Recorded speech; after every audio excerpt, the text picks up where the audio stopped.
Hi, radio survivors, it's Paul again, and I'm here with a little bit of a follow-up on a radio review that I posted a number of weeks ago for the Tivdio V-115. It's a little travel radio, and my initial impressions of it were quite positive.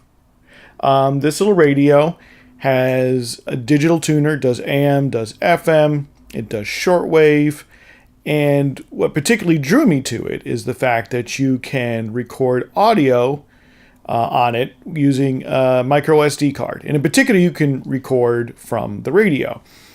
And I thought it would be great for me to take when I travel, and I travel pretty frequently. I always like to have a radio on me. I like to scan the band and see what's interesting in different places where I visit. And sometimes I want to record things, get a cool air check. And so I've done that. And I have to say, I have to make a follow-up here. I'm a little disappointed. And it turned out that taking the radio to places where I wasn't in peak reception areas, I wasn't pulling in the signals I thought I'd get. So I certainly was getting all the major stations in, say, like New York City, where I was about a month ago. But when I was out in New Jersey, in places that are a little bit more exurban, a lot of even kind of local small stations weren't coming in very well.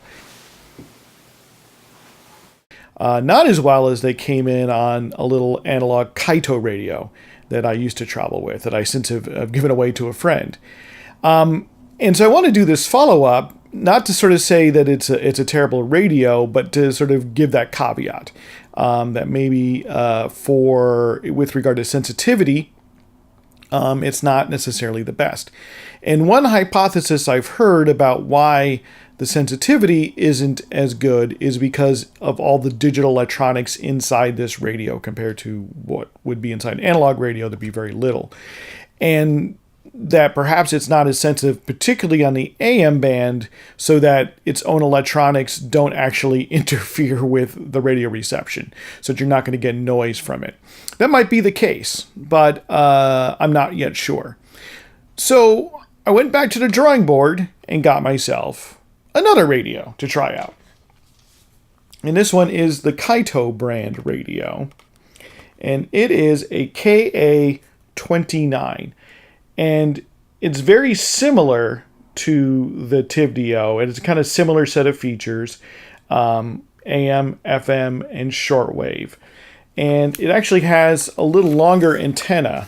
You can see that I can unfurl it right off camera there, whereas if I take my Tivdio antenna, you'll see it's much shorter, which sort of indicates to me, fighting antennas, it indicates to me that it might have been designed to have a little better reception or to have a more sensitive tuner. I have not really put it through its paces, and I haven't traveled with it yet. And I think that's really going to be its real test. But it has a lot of the similar things, and it does also record to SD cards or micro SD cards so that you can record off the radio. I will say that already I was kind of surprised by its performance because I picked up a pirate station, a pirate shortwave station, sitting in my backyard. It's a little away from electronics and things like that.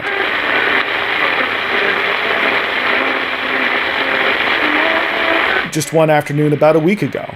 And it's a pirate station that is heard from quite frequently if you go to any of the websites where people log the reception of shortwave pirates, like the HF Underground or the free radio network frn.net.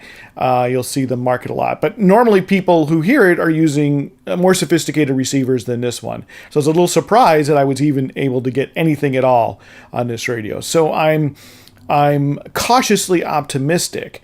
But before I say anything more about it, I really want to take it out on the road.